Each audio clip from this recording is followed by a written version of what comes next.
PDP's endless crisis and the dangers it portends.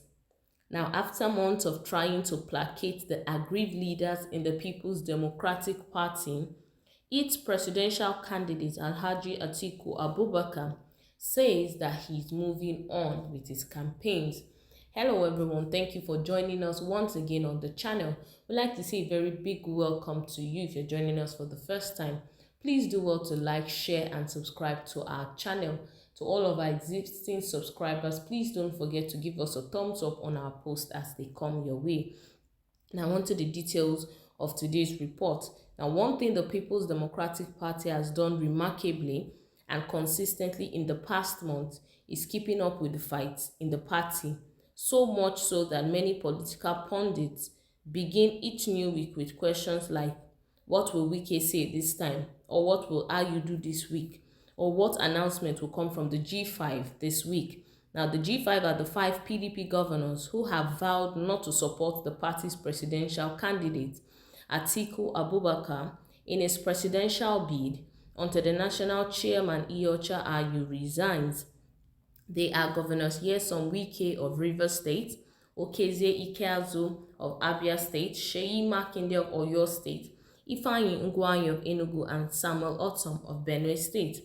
Anyway, the political pundits usually do not have to wait up to 48 hours to get their answers, as updates are provided every day of the week. As mentioned before, it is almost impossible to keep up with the blockbuster that is the People's Democratic Party. Now, the crisis took a new dimension in the past week, and it seemed all the cliques and camps had something to say. Though there were many new comments, revelations, and threats, the basis of the beef remained the same. Ayu must go. Ayu promised to resign should a northern presidential candidate emerge, and so he must go. Ayu is ungrateful and incompetent, and so he must go. Ayu is not as powerful as he wants people to think, and so he must go. There is an imbalance in the party's leadership structure, which could be corrected by Ayu's exit, so he must go. The South has been sidelined in the party, and part of it is Ayu's fault, so he must go. To further discuss, Mr. Wike said that the PDP will win the polls at all levels in Rivers State, except the presidency, because the state chapter is yet to decide. PDP would win our states. I'm not hiding it as far as the governorship, the House of Representatives, the Senate, and the State Assembly is concerned. The other one, presidency, we have not decided until the right thing is done. This was followed by Mr. Ayu's comment reminding the G5 of just how much power he wields. He told some supporters that he had the power to stop any PDP candidate from contesting, but has decided to remain silent. I have been silent over all the things you are hearing against me because I don't want any crack in the party. I have the power to say you and you will not go anywhere because I will insist that I must sign before you go anywhere, he said. But I have signed for all candidates produced by the PDP to go ahead in their dreams. Whether I liked it or not, I signed. Although he did not mention any names, Mr. Ayu's comment is not unrelated to the Oyo governor, Mr. Makinde's second-term ambition, or Mrs. Ikeazu, Ortom, and Ugwuanyu's senatorial bids. Now, Mrs. Wike and Ortom did not waste time reacting to Mr. Ayu's comment. First, he was dared by the Rivers State governor to stop any candidate, and then he was dismissed by the Benue State governor. Mr. Ortom, in a statement, described Ayu's threat as lame. He insisted that his victory at the poll was a people-given mandate, which neither Ayu nor his loyalists could overturn. But the party's national chairman did not stop there. He also said that no one can remove him from his position except God. It is, however, not the first time he has said so. Months ago, he reminded the aggrieved members that he was elected for a term of 4 years and would serve through his entire tenure before he exits. Many are still amazed at how Mr. Ayu went from "I will do everything to promote the interest and image of my party." If the PDP says I should step down after a presidential candidate emerges and happens to be from the north, I would be very glad to do so, because what we want is to take over the government and run the government in the interest of Nigerians. So if you hear that they want to chase Ayu out as national chairman, don't be worried. Nobody is going to sack me as national chairman of our party. I will leave the seat on a day that God permits. Many are also amazed at how he has found his voice, having vowed not to react or respond to comments directed at him, particularly from Mr. Wike's camp.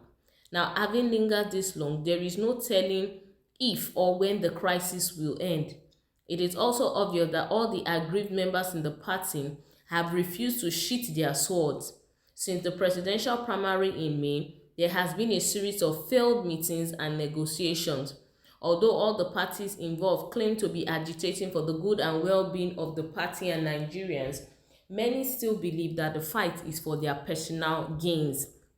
Mr. Wike, for instance, is not just demanding a balance in the party's leadership structure. He reportedly asked Atiku to say a single term if he wins the presidential election next year. The governor also asked that he be allowed to pick the leadership of the 10th National Assembly if the PDP wins. Those claims have, however, been denied. Mr. Ayu, on the other hand, is accused to be clinging to the chairmanship position because he still wants to have control over the party's finances.